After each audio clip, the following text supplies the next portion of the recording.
நடிகர் ஸ்ரீகாந்த் வந்து இப்போ போதைப் பொருள் பயன்படுத்தினார் அப்படின்னு சொல்லி போலீசாரால் கைது செய்யப்பட்டு இப்போ நீதிமன்ற காவலில் வந்து இருக்காரு. இதை தொடர்ந்து அடுத்து எந்த நடிகர் வந்து கைதாக போறார் அப்படின்னு சொல்லி தான் எல்லாருமே எதிர்பார்த்துட்டு இருக்காங்க. ஏன்னா அந்த அளவுக்கு இந்த பிரச்சனை வந்து ஒரு பெரிய சர்ச்சையாகவே மாறிடுச்சு. பார்ல ஏற்பட்ட அடிதடிக்காக விசாரிக்க ஆரம்பிச்சு இப்போ இந்த கேஸ் வந்து தமிழ் சினிமாவையே வந்து ஆட்டி வைக்கிற அளவுக்கு ஒரு பெரிய பிரச்சனையாக மாறிட்டு இருக்கு. அது மட்டும் இல்லாமல் நடிகர் ஸ்ரீகாந்தே வந்து வாக்குமூலமே கொடுத்துருக்காரு. அதில் அவர் என்ன சொல்லியிருக்காருன்னா, தயாரிப்பாளர் பிரசாத் வந்து இவரை வச்சு தீங்கரை அப்படின்னு சொல்லி ஒரு படம் பண்ணதாகவும், அந்த படத்தில் வந்து எனக்கு 10 லட்ச ரூபா சம்பளம் வந்து மீதி இருந்துச்சு. நான் சேலரியை கேட்க போகிறப்ப எனக்கு கொக்கைன் கொடுத்து பழக்கி விட்டார். 3 தடவை வந்து நான் சேலரி கேட்டப்போ எனக்கு கொக்கைன் கொடுத்து பழக்கிட்டாரு. 4வது தடவை நானே போய் கொக்கைன் தான் வேணும் அப்படின்னு கேட்குற அளவுக்கு ரொம்பவே அடிக்ட் ஆகிட்டேன் அப்படின்னுமே சொல்லியிருக்காரு. அது மட்டும் இல்லாமல் இப்போ ரீசெண்டாக நான் பிரசாத்லேருந்து 250 கிராம் கொக்கைன் வாங்கி நைட் பார்ட்டி நடத்தினேன் அப்படின்னுமே சொல்லியிருக்காரு. ஆனால் இந்த போதைப் பொருளை நான் மட்டும் தான் பயன்படுத்தினேன், நான் வேற யாருக்கும் சப்ளை பண்ணல அப்படின்னுமே வந்து வாக்குமூலம் கொடுத்துருக்காரு. இருந்தாலுமே இவர் வந்து பார்ட்டி நடத்தினார் அப்படின்றப்போ நிறையவே நடிகர்கள் வந்து அதில் கலந்துருப்பாங்க. ஸோ வேறு யாரெல்லாம் இந்த போதைப் பொருள் வழக்கில் வந்து சம்மந்தப்பட்டிருக்காங்க, வேறு யாரெல்லாம் இந்த ட்ரக்ஸ் வந்து யூஸ் பண்ணாங்க அப்படின்றத வந்து போலீஸார் வந்து விசாரிச்சுட்டு இருக்காங்களாம். அது மட்டும் இல்லாமல் இப்போ அடுத்ததான் வந்து கழுகு படத்தோட நடிகர் கிருஷ்ணாவுமே வந்து போதைப் பொருள் பயன்படுத்தினார் அப்படின்னு சொல்லி போலீஸாருக்கு தகவல் கிடைச்சிருக்கு. அதனால கிருஷ்ணாவுமே வந்து இப்போ போலீஸ் வந்து அரெஸ்ட் பண்ணும் அப்படின்னு சொல்லிட்டு இருந்தாங்க. ஸோ கிருஷ்ணாவுக்கு வந்து சம்மனுமே அனுப்பியிருக்காங்களாம்.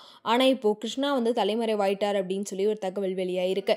அதாவது அவர் கேரளாவில் இருக்கிறத இப்போ தான் வந்து போலீஸார் கண்டுபிடிச்சிருக்காங்களாம். அதனால 5 தனிப்படை அமைச்சு கிருஷ்ணா வந்து கைது பண்ணுறக்குமே வந்து இப்போ தேடிட்டு இருக்காங்க. கிருஷ்ணாவையும் அரெஸ்ட் பண்ணி அவரோட பிளட் டெஸ்ட் எடுத்து அவர் போதைப் பொருள் பயன்படுத்தினாரா, இந்த வழக்கில் சம்மந்தப்பட்டிருக்காரா அப்படின்றத உறுதி செஞ்சு அவரையுமே வந்து கைது பண்ண போறதாவுமே சொல்லிட்டு இருக்காங்க. இன்னுமே அடுத்தடுத்து எந்தெந்த நடிகர்கள்லாம் இதுல மாட்ட போறாங்க அப்படின்னு சொல்லி ரசிகர்கள் எல்லாருமே கேள்வி எழுப்பிட்டு இருக்காங்க.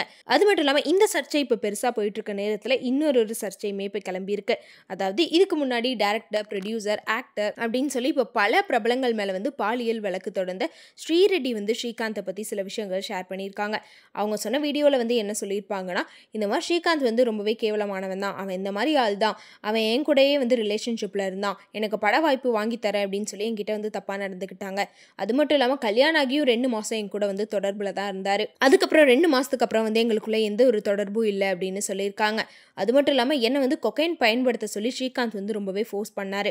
நான் வந்து அதெல்லாம் யூஸ் பண்ண மாட்டேன், எனக்கு வேணாம் அப்படின்னு சொன்னதுக்கு அவரோட ஃப்ரெண்ட்ஸ் எல்லாம் வச்சு என்னை ரொம்பவே ஃபோர்ஸ் பண்ணி என்னோட வாயில் வந்து கொக்கைனை வந்து தடவிட்டாங்க. அதுக்கப்புறமா நான் ஒரு நாள் முழுக்கவே வந்து மயக்கத்தில் தான் இருந்தேன். என்னோட வாயெல்லாம் ஒரு மாதிரி மரத்து போகிற மாதிரி ஆயிடுச்சு. அடுத்த நாள் ஈவினிங் வரைக்குமே வந்து நான் அந்த மாதிரி மயக்கத்தில் தான் இருந்தேன் அப்படின்னு சொல்லி வந்து அவங்க வெளிப்படையாக வந்து ஸ்ரீகாந்தை பற்றி ஒரு விஷயங்கள் சொல்லியிருக்காங்க. அவங்களுமே வெளிப்படையாக வந்து ஸ்ரீகாந்தை பற்றி சில விஷயங்கள் வந்து ஷேர் பண்ணியிருக்காங்க. இப்போ இந்த வீடியோ சோஷியல் மீடியாவில் ரொம்ப வைரலாக போயிட்டு இருக்கு. அது மட்டும் இல்லாமல் ஸ்ரீகாந்த் வந்து போதைப் பொருள் வழக்கில் கைதானதை பற்றி நிறையவே திரைப்பிரபலங்கள் கிட்டேயுமே வந்து கேட்டுட்டு இருக்காங்க. அவங்க எல்லாருமே வந்து நிறைய பேர் வந்து இது எல்லாருமே பண்ணுற விஷயம், நிறையா வந்து ஸ்கூல் காலேஜஸ்லேயே வந்து இந்த மாதிரி தான் நடந்துட்டுருக்கு அப்படின்னு சொல்லி ஸ்ரீகாந்துக்கு சில பேர் சப்போர்ட்டும் பண்ணிட்டு இருக்காங்க. அது மட்டும் இல்லாமல் இன்னும் சில பேர் வந்து இவர் மட்டும் கிடையாது, இன்னும் நிறைய பேர் வந்து இதெல்லாம் பண்ணிட்டு தான் இருக்காங்க, பட் வெளியில் தெரியாமல் மாட்டாமல் இருக்காங்க, இவர் மாட்டிக்கிட்டார் அப்படின்னுமே வந்து சொல்லியிருக்காங்க. இந்த கேஸை பற்றி நீங்கள் என்ன நினைக்கிறீங்க அப்படின்றத கமெண்ட்டில் சொல்லிடுங்க.